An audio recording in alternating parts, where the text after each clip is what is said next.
Well, good morning. As we're sitting here at, I guess, Friday morning, December 29th, year 2023, here with the Hello Hello Show. And my name is Haim Mizrahi, continuing with the tradition of public access and the tradition of the Hello Hello Show that's been on the air since 1983. Actually, with Fraser Dougherty's 1980, more like it. So we're continuing with the tradition of this particular show, and of course, the tradition of public access here at LTV. Um, of course, not to fail to mention the contribution by one of the founders, the main guy actually, Fraser Dougherty and Francis Ann, that always backed and supported LTV.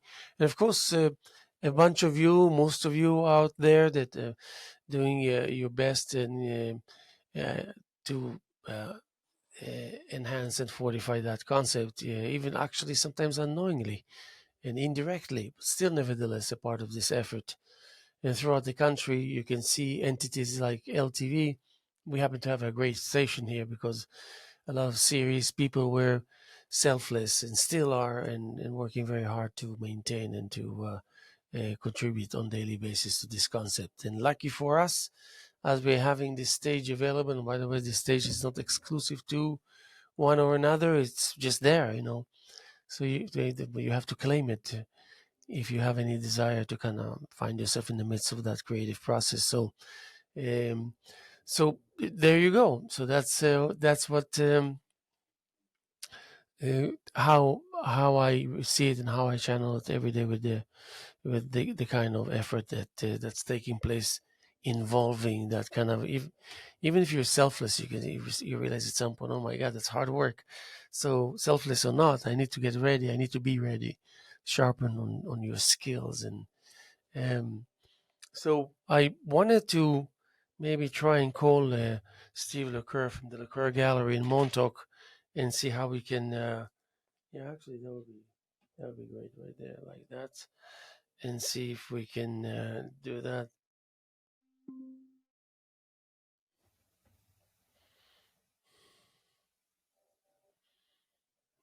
Let's see.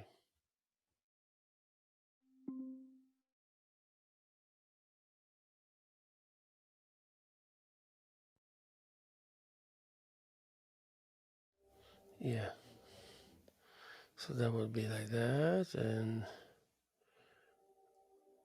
yeah, I think that's pretty good. Okay, let's see.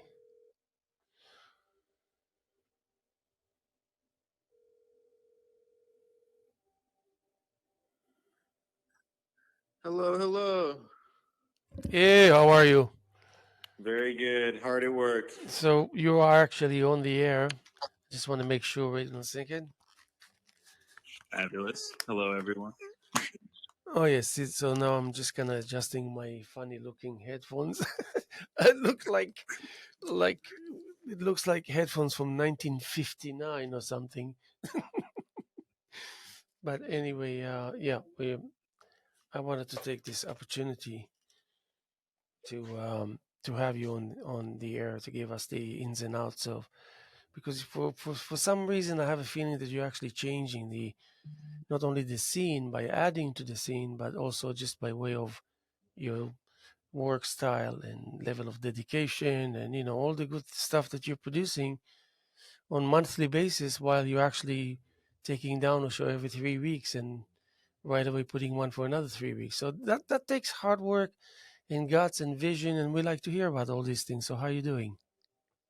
I'm doing good. We're finally getting to the end of the 2023 show season. So, I mean, we did, I think, like 13 shows this year, every 3 weeks, like you said. So that was incredible. And now it's nice to be slowing down a little bit and really having a little bit more time to focus fully on the work that I'm doing in the studio. Yeah, But yes, that, and just to mention the show, the winter show that you have, like over a little bit over 100 artists and all this. I mean, I'm not so sure that people are aware of this effort that's taking place. So give us a summary, a little bit of what concerning this latest show of the winter show by 100 artists.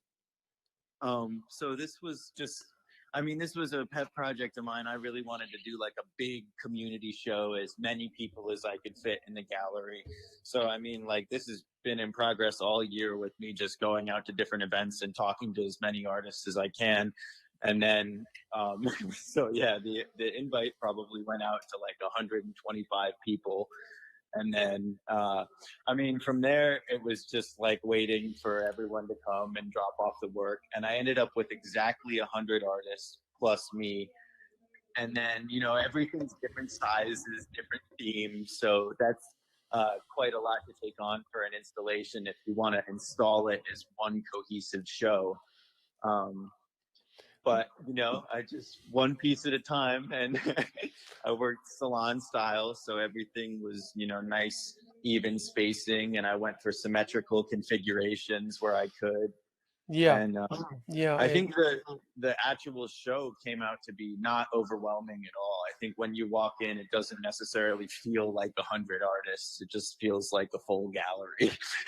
yeah, I like your level of um, uh, what insist. You insist when it comes to curating and your vision. You don't change even though you actually improve, if you know what I mean. You have your habits, but you use these skills, and for some reason, every time there's something new that's coming to life. So Yeah. you're conservative in a certain way, and then you're radical in another way. Well, I mean, I have standards for how I want everything to be. So I feel like that's mostly what it is. Like, I'm trying to adhere to my own visual Yeah, parameters that I calling. think Yeah, things fit into. But then on top of that, it's just upping the challenge every time. Last year the holiday show was 50 artists. And so to go from 50 to 100 in a 1 year span, I think that was definitely a big increase of the challenge. But it's the same, drive to fit the visual parameters. yeah, yeah. And and I think that this kind of effort is blessed no matter where you operate out of, but especially in Montauk, it just adds so much needed artistic presence in closer to town. You know what I mean? That you actually Yeah. have your gallery literally almost parallel to Main Street, like just a matter of maybe 100 feet or 150 feet. So I think this proximity is actually meaningful. So the downtown Montauk is saved by the bell because you showed up. All the rest, you really have to travel to another gallery. It'll be like you're driving to another town. So blessed be this effort, and also the Montaukians should really begin to realize the importance of your contribution and your existence there, your presence. Well, I think the art scene in Montauk as a whole has really been, stepping up over the past 3 years. So I'm here. I'm doing whatever I can to be a part of it. So I think it's definitely becoming a part of Montauk. I don't know if Montauk. I mean, Montauk has a history of being like a fishing town and everything. I don't think it really ever had a super strong gallery scene like the Hamptons, of course, yes, but I think Montauk is really developing its art scene now. So it's awesome to be a part of that. Yeah, opening up. Yeah. So just quickly, I mean, as far as 2024 and January, February, March, I mean, how do you look at how things are going to develop heading towards spring and summer? Well, January and February is an interesting time because it's my break time, basically, the 2 months that I don't run shows, but it's also the time where all the planning and everything for the whole year comes together. So um, I'm sort of just relaxing and painting for about 2 weeks, and then it's really going to be like diving in and calling artists and networking and setting out the schedule for next year. But I plan to have a full schedule of shows next year again from March to December. So it'll be very That exciting. that's great. So that's Chris Lecur from the Lecur Gallery, and check him out. He's there, and give him the support, and and all of the rest that follows. So listen, thanks for by also allowing us, both of us, to work together and create art together, which is something that we one day will talk about more in Yes. details. And hopefully In looking forward to some a resolution by way of our joint effort to externalize and show it to people. So let's build up at least a dozen and up worth of venturing of this style. Guaranteed. We're almost halfway there already. Really? Well, quarter, halfway, Did you around say a little bit. halfway? Yeah, well, actually, almost right. Yeah, almost halfway, almost right. But yeah, we're there. Wait until we start double the size, the Hmm. dimension. Coming soon. Oh yeah, oh yeah. We're gonna be going back and forth with rolled paintings, rolled Okay. canvases. You know what I mean? And we'll worry about stretching later. Yeah. Yeah. So that will be something interesting and positive and productive to look forward to. So Yes. I guess we'll be in touch soon, and I really appreciate your voice here. Well, thank you, Haim. Thanks Uh, for having me on the air. you got it. And yep, we'll be keeping on. You got it. By all means. See you soon. Bye bye. All right. Take care, my friend. Bye. So yeah, I have the background music here. You know, they're doing some editing, which sometimes I like that it's kind of blending like this in this way. And also the I just came from my studio, so it's all about. I didn't even change. And why do I need to change? What for? It's all good. So um, the idea of yeah, so the idea of a smooth sail in the face of reaching out, you know, like I have this kind of conversation with a certain artist now and then we touch base, and he's the same kind of a person that is very methodic and very direct and intentional, but also leaves always enough room to venture, to choose flexibility of a way to extend the possibilities and the options. So in more ways than one, it's the process that takes place in the studio. You know, once you kind of, I feel every time I go to the studio, in my case, whenever I go to the studio, obviously I paint something. It can be 10 minutes or 2 hours, but something is done. I don't think I ever went to the studio and ended up not painting. But for me, it was like more like, you know, when I'm there, these things comes to life, you know, and there's just a thing that, you know, there's a relationship with an entity that you're kind of responsible for its creation, just because you had the willingness to put in place and to get things in motion. So but once things are in motion, it becomes a thing of itself, you know, on its own. Once it claims independency, so there's another entity to figure uh, um, into what it has to offer if we were to choose to go this route, you know. I feel that in my case it's more like, you know, I'm weighing the situation fairly accurately at first.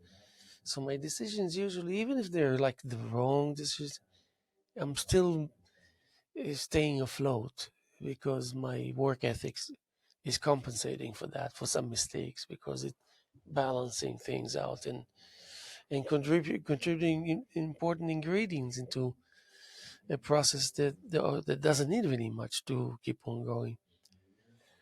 But I grew up with people that when I was observing them, let's just say writers, painters, musicians, growing up in in a place where people cared about quality, and this was like, I don't know, in the 60s or something, 70s, yeah, 70s. And it, it was just amazing to realize that I used to look at those artists uh, function, operate, and and uh, and for the most part, I examined them and not from a source that is familiar with what they're doing because I had some experience in this particular thing that I'm addressing hands on in the past or something. It can be just an appreciation to the creative process, you know. But the fact that you're able to notice that you notice that the uniqueness. So sometimes you're enjoying very much a result, an effort in place that the result of it is something artistic and beautiful. You you acknowledging you're acknowledging that you know what took in order to achieve this. What kind of an investment someone had to have had. What kind of decision making process. All these configurations in the midst of really admiring and enjoying and loving something, but you can't help yourself but thinking maybe this is the extension of appreciating on the behalf of evaluating correctly what other people are willing to invest and to sacrifice and to devote in order for us, first of all, to enjoy this art. Uh, there were drummers in mid 70s, late 70s in Jerusalem, coming from Russia and coming from Poland. Jazz musicians were awesome, kind and accommodating and uh, th- uh, theoretically speaking, they knew and very they knew what a musical chart is. I mean, it's like something that embeds with the disciplines to read and to follow instructions and to understand placement while you're actually at full range of improvisations like jazz. I mean, the epitome of improvisation, but yet not not without the solid, strict background um, that guides you to longevity. You don't want the process to uh, prematurely dissipate or disappear or stop working. You want uh, uh, you you want a beginning, middle, and end, especially when it goes in kind of in circular motion. You want to think that you're allowed to play a game that will be a point of reference that you can always check in to see where we stand, how well are we doing, even though already know you don't have a lot of money, you don't have a lot of anything, but you know that you have some. So you always want to kind of know, okay, you got 37 days before you have to worry, something like that. But so that process is being kind of repeated, and when you long before you even step to a studio because you don't even have it, it's just kind of thought. So when I used to go out in the Hamptons, for example, in the 80s, and trying to appreciate, and I use the word trying because it wasn't just automatic, even something incredible won't just allow me to say, that's wonderful. And it's wonderful. You have no doubt. If it's wonderful and if you like it, if it appeals to you, you know that immediately. The question is, what do you do?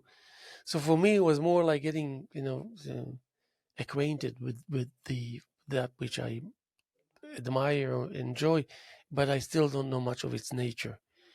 So getting to know its nature and getting to understand that it takes understanding what it might have be, been taken or took to in order to bring us to this. So at least I had the knowledge. I mean, even with things that I never experienced hands on, like in the 70s, I did not paint paintings. In the 70s, not only did I did not paint paintings, I never even had the thought crossing my mind. And even if the thought was crossing my mind, it didn't involve any uh, um, uh, there wouldn't be an evolutionary process. It wouldn't be uh, eh, there wouldn't be hoping for something like that to happen and having something to do with a potential that which is potentially that can happen or not, usually not. But then I didn't even dawn on me. But still, I had the readiness to understand because I trusted my taste and my kind of vision and point of view. Not that I thought it was the best, but I just decided that I would listen to myself more than anything at the early stages of examining and observing art of any kind. So paintings, I never painted, never thought I will, never thought I didn't do, but I could go there and I could understand in order to decipher and simplify the understanding of that complexity of compositions that people put together, collages or sculptures or anything, any mediums in that sense. I had a natural understanding, and that really brought me to a place that when the time came, that indeed out of nowhere, because it wasn't out of, it was really out of nowhere.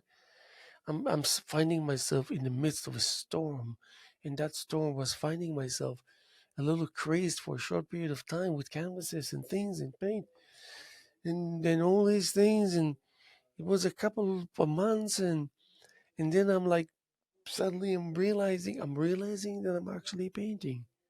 I think my being an observer and an audience to many artists that I grew to love and to appreciate, and gaining the experience of being able to evaluate what it is that I'm experiencing, trust my senses, trust my eyes, trust my judgment. So when I came to suddenly find myself hands-on painting paintings, that came in very handy. It's called um, power. Power, I mean, even now, if you say 2025 is 30 years, I'm the last painting. I'm the last painter, really, that will think about. Doesn't matter what you do in life. You have to earn a living, correct? Well, yes. Then, but sometimes there's just too much wishful thinking. So that's why many people find themselves. Well, it's not working for me, not because I don't have the passion. It's because I cannot afford to do that. And while no one is buying my paintings or my books or whatever, and you you lose a lot of human material that can otherwise help this world to be stabilized and not to go out of control to begin with, because there is the music and art and all this serves as a deterrence. If it catches your attention, that's it. You're there. You most likely, uh, uh, more likely than not, for you to end up being engaged in music. And you know what? When you engage in music, not much wrong can happen. No, you cannot inflict damage on people by practicing music. You cannot be aggressive and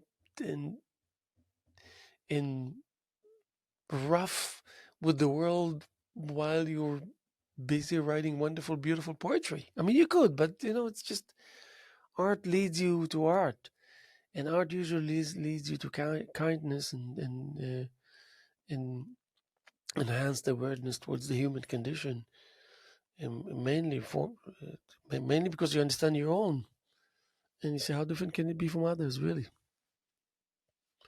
But at the end of the day, if you adapt a habit, that will inevitably, at the end of the day, will bring to life a skill, a capability, and especially a capability that you will always be able to reconstruct, even if you abandon it. But you will always have the ability to reintroduce yourself and reconstruct instantly almost. That's something that if you can reach in your life, and achieve in your life, you can be just absolutely like a wizard, because there's certain. It's almost like a form of AI embedded extremely transparently um, in, into the background of your life or the background of who you are, and it guarantees a nice invisible cushion that helps people less and less find themselves, deciding to quit, or you know and not to continue to do this wonderful thing that is good for you and wonderful for you and wonderful for the world. We should be concerned. You know, if Hitler was maybe really, really, really found something, little tiny thing after the First World War would have had happened to him, that he would just suddenly will open up and realize, yes, you know what, I stand the chance to make a difference, because he had his own immediate skills of painting and sketching and imitating life and all this. It could have been just the little tiny things that didn't happen for, for for him to eventually, with the soul of an artist, end up as the greatest mass killer in the history of mankind, or something like that. So we need to be very wary on, if and when we lose human material by way of critters, then we should do the best that we can in order to maybe enhance the awareness that this is important. So I observed in the 80s and the 90s, for the most part, yes, 15 years at least, of all the way from the Mary Liberator, I remember, and I remember the old days at Ashwa Hall, and uh, in and then I remember in Southampton, those sweet galleries that were there. I forgot the names, but I always looked forward to go see shows there. It was just like so uh, innocent, intense though innocent, and also in a world of no cell phones, no nothing. It was just like unbelievable. Payphones all over the place. Payphones. Oh my god! I used to go to New York City and dine in restaurants that I knew that there are payphones there in somewhere. So I was used to arrive there and utilize a payphone in a restaurant and call the world and make the plans. It's ancient, but then it was an amazing steadiness of a display of art and artistic demeanors and mediums that are right and left. Guildhall was intense, creative, beautiful, colorful. They used to have huge, like one year they had the Jimmy Ernst Alliance um, had the yearly party there that was just beyond magnificent. And I used to go there to the theater, to different shows and whatnot. It was just so sweet and meaningful and professional. And uh, uh, I mean, some uh, theater that I saw there was in like late 80s, was like Hollywood, like was like Broadway. It was like really. So Elaine Benson, that establishment was just absolutely enlightening and soothing. And Elaine herself was just like a witty, intelligent, sensitive, knowledgeable, experienced individual on all fronts when it comes to art and artists and just the intricacies and the little tiny whatever in that scheme of thing, that composition. She was just a leader. Every week, something nice and interesting and this and that was happening there. It's like just a great feeling. I had the chance to become somewhat of a friend with Mary Liberator on the same stretch of Elaine Benson down the road, west from there. Eh, Great, entity, the gallery she ran, the friendship that we developed when I invited her to my shows, and once or twice we had deep interactions. And what a wise lady! What wisdom and what willingness to share her wisdom. And so I was like really, without knowing that there is an aspiration, maybe one was fermenting underneath for me, for my calling. And why am I saying all this? Because more people that you can even imagine around you, even in your immediate vicinity, has the ability, the skills, and the potential to do exactly that. And maybe they had and a thought here and there, once, whatever. But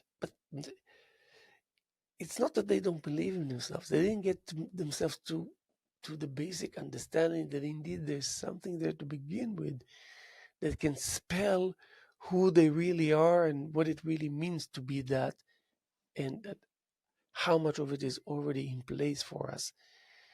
Just initiate and see how fast things will develop and become. So that's why, and I shared that with many people, that when the moment came, this potential heart attack became actually a rejuvenation of a heart. The mechanism of pumping and the art of supplying and the journey of that supply and the wholeness and perfectness of that scheme of thing in this specific particular composition, and how it works meticulously and scientifically and artistically and religiously and socially and mystically and spiritually. Every medium that you look into has the same level of perfection. Now, this is not uh, fairy tale, and what's wrong with fairy tale anyway? But this is not fairy tale. This is not like, but and this and that. There's no. It's just like this firmness there that's always there, and you can only understand it when you understand it. You can only understand it when you realize that you need to consider that something is there, because you come from that space, from that place, for many many years that you didn't think that there was anything there. So how can you make it something out of something that doesn't exist? And obviously, so then when I was introduced, because someone else, and that's something you need to have in life also, will come to you and say, listen, what these things that you're doing? Let's say suddenly you painted three paintings, four paintings, or wrote half a dozen of poems. And I remember when I first wrote my first poems, and my first poems was many years ago. And my sister is a poet, and I had a discussion with my sister, and I was so naive. I was 18, and I said something, and she challenged me, and I wrote a poem, and I wrote a couple of poems. I remember I went to my room and I read, and I didn't think I'm going to write for my sister because she said this and that, but I wrote, and then I came out and I said, beloved sister, here, I wrote two poems. And she looked at it, and you know what? Instantly, she looked at me and she said, wow, Haim, what do we have here? Someone who can write poetry. Okay, I take everything back that I said about you. Yeah, this is, and she became my follower. She became my fan from the first day. In the same time, there was a teacher of mine that from high school, and I kept in touch with him. And one day I gave him a half a dozen poems that I wrote, and he was just absolutely delighted by it. So I looked at him, and you know what? These little tiny encounters saved me, bailed me out from total annihilation. Artistic annihilation before it even began. Because I remembered that these people that I knew that they were a big deal and big time, I decided to trust their instinct and trust them, and take their reactions and opinion and this at face value. And you know what? There was no stopping after that because all it took along the years, people come to my arches and all this. All it takes is that someone come that I mean, I value everyone really. But some people come and even people that were very critical of you for this reason or that, and they come and they kind of halfway whispering to your ear, I enjoyed it. It was good. It's good. You're doing good. And as soon as you hear that, and you're like, what the heck? I can't believe it just happened.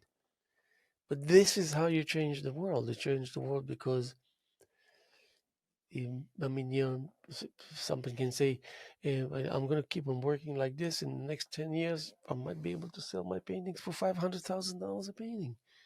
It's not out of touch to think, it's not unusual, it's not out of touch that this is possible or not. But there's some people also that want to say, well, I want to make it that available for you, and that you will be make it available that you will find it just fine to spend so much money to buy it, and I know that you love it enough to do it. So now you make your decision.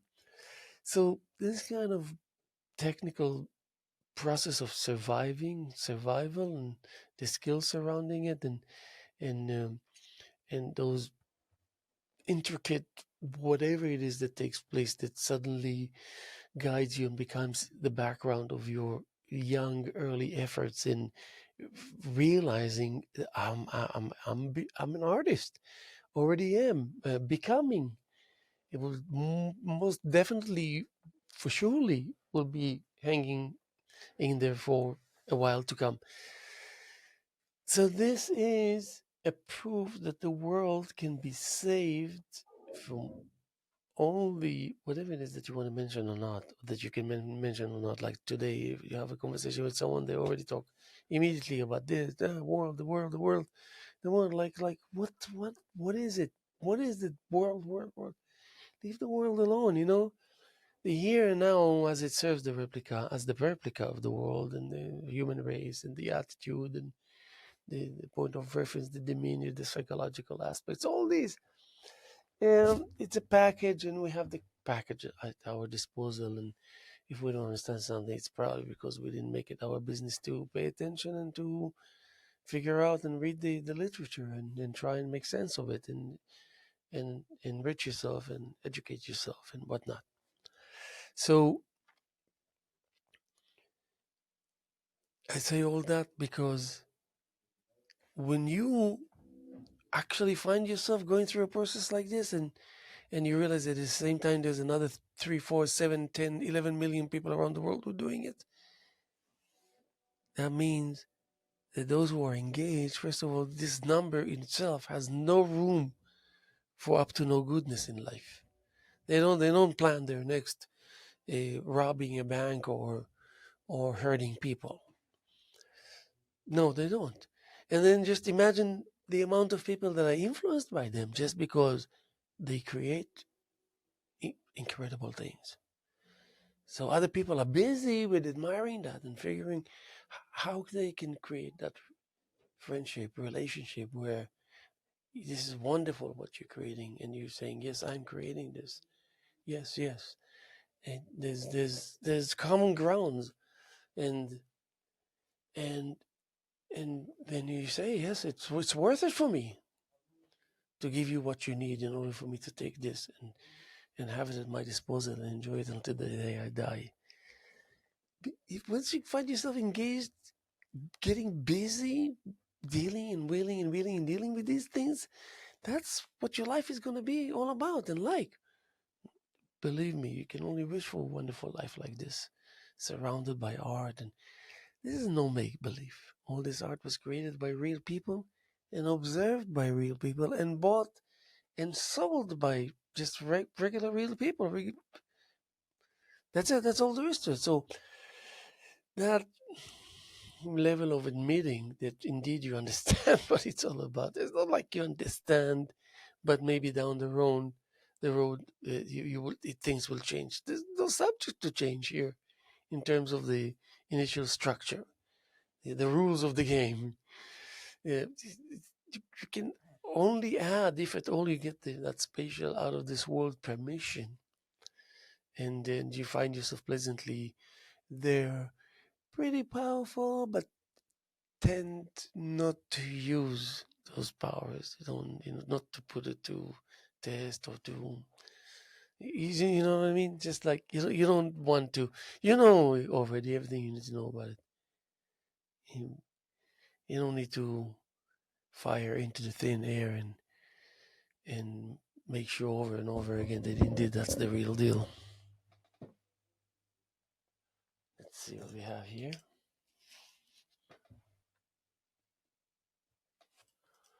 Wow. So this, let's see. Oh la la. That's not bad. That's not bad at all, actually. Good. So I wanted to continue. Hello. Yeah, that's it.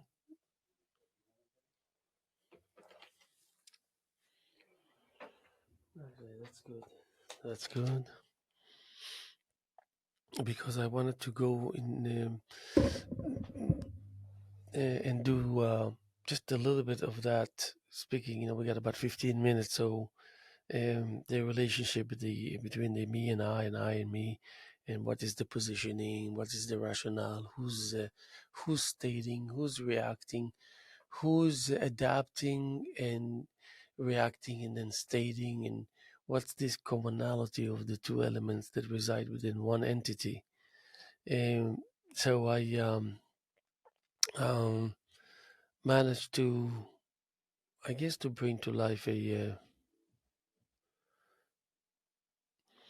way to work. No, we don't want that. A way to work with that duality without spending too much time, but trying to figure things out on the behalf of mm, nice people interaction. Yes, one.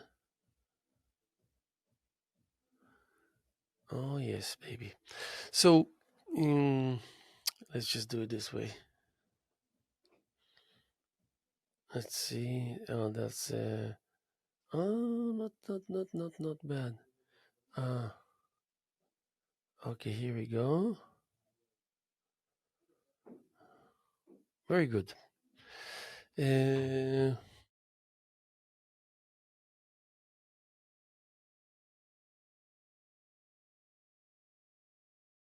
So that will be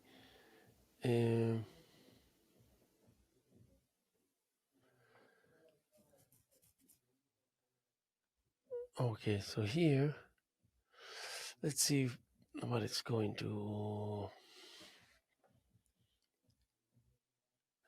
Okay. So the I want to go straight to the chase because of all that I spoke. So okay, you know what? One decides to write, and then one writes a lot and sufficiently enough, and there's a certain style, but then there's wanderings, and the wanderings become a nuisance because you don't seem to be able to really give the answers and do the writing and to form the opinion and to be the critic, and it's too much. It just doesn't make sense. And looking for a much better way to fall within the category of kindness.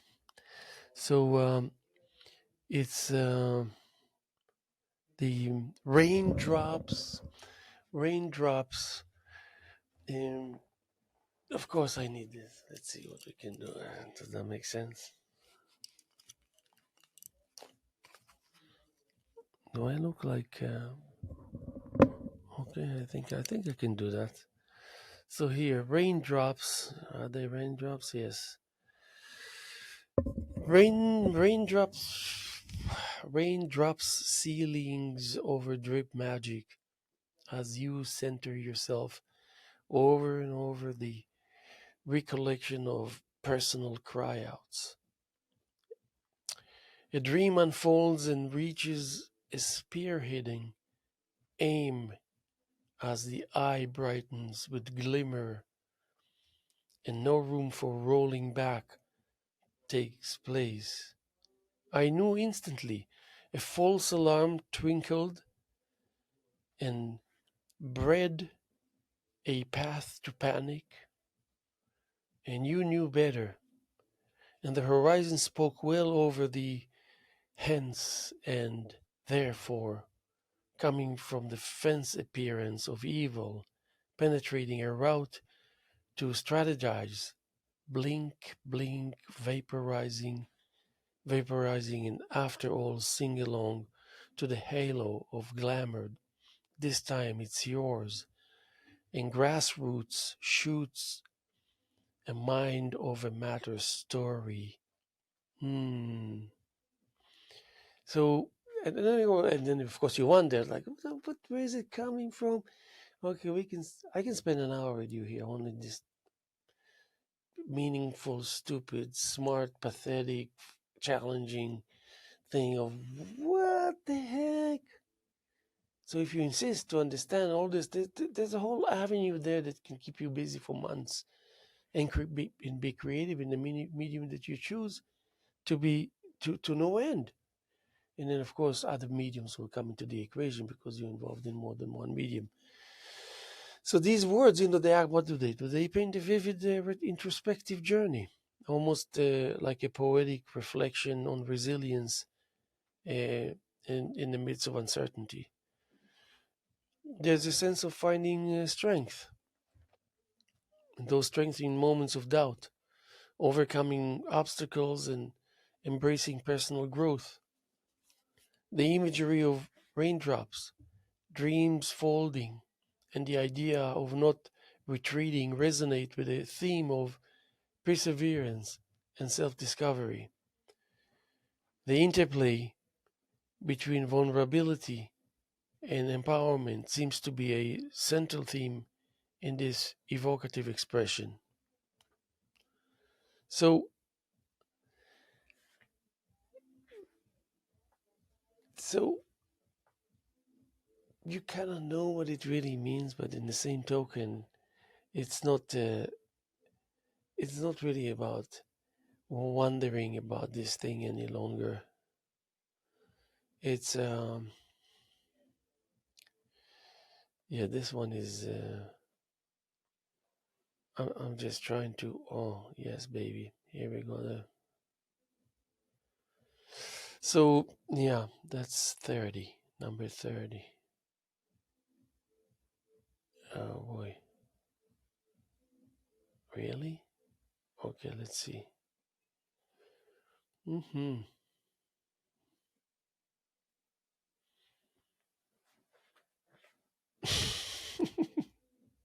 Okay, fine. So, and there's a relationship with everything that you just did, what we just did, and it's over, and there's a pause, but it's really not a pause because it was the same pause between the me and I and the I and me, and that center. When it's me and I, it's the center between them, but it's not identical when it's with the I and me. Anyway, so down to earth, recollective, and then gaining strength. You missed me. I noticed it.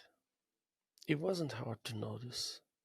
Your love for me comes from a source of giants as they stroll on the quest for hunting. Though it was only a quest, I raised the issue of wonder, only so you can have a timely breather, a stable balancing gauge. Come now. Put aside your bundles of love. It will reappear and you will be happy. You'll be happy you took that breather. Your life depended on it. You were a shadow. You are a shadow. So tight, loyal to reality, and you know it. You know it first as the softness yields, and softness indeed it is.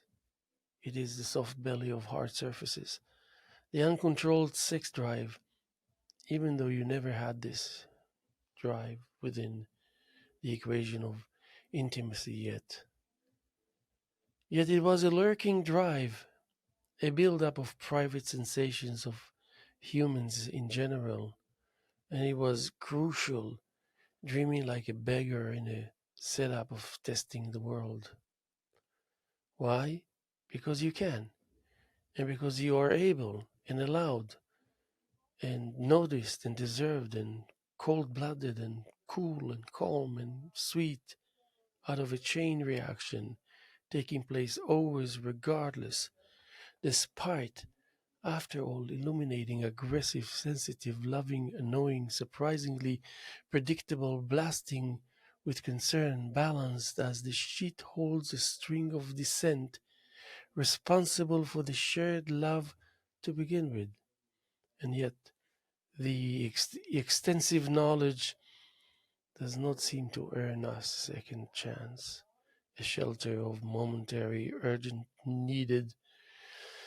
We might as well grant permission early and sit back with anticipation as much as knowledge shepherds us, as the time suggests the points and points us.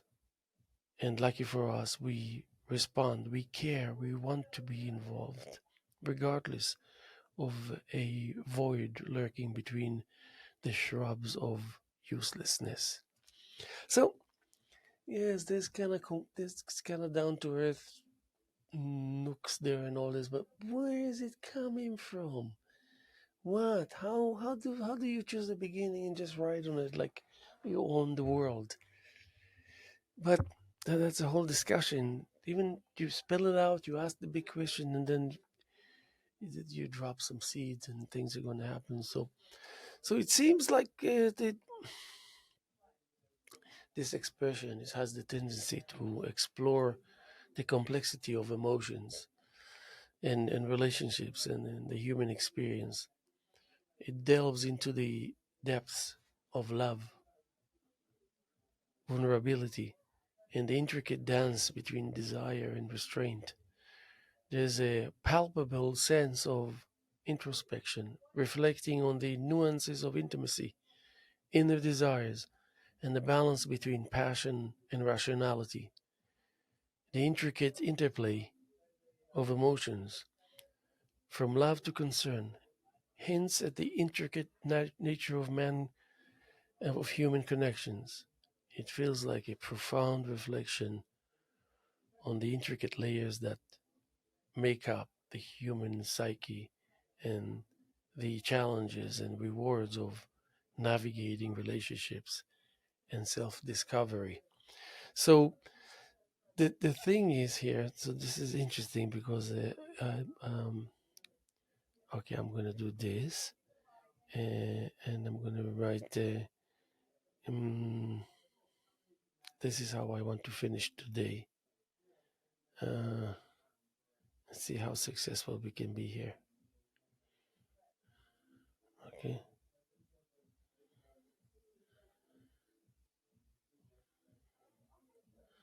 Okay, so now I have to.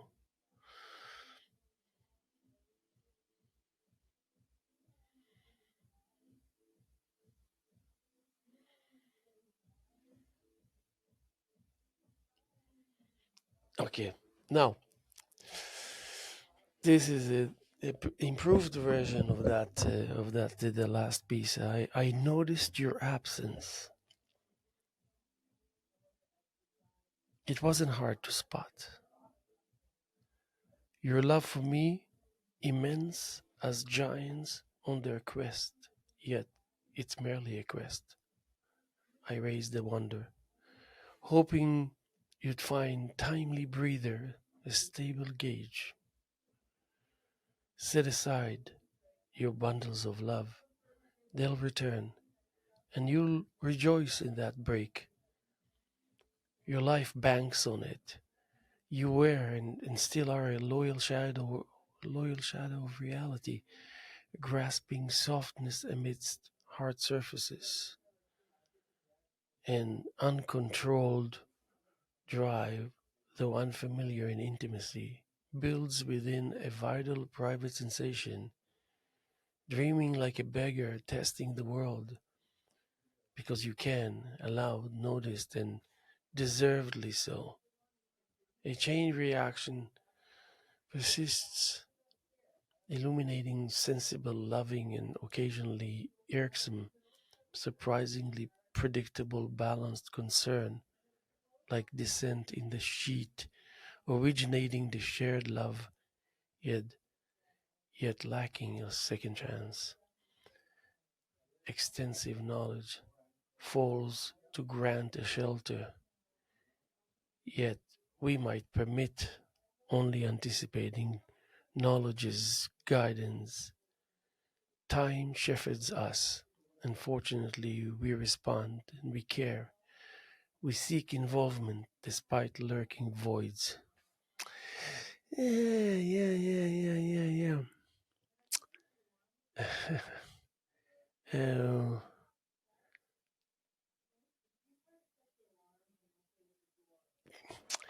Super. Well, let me just say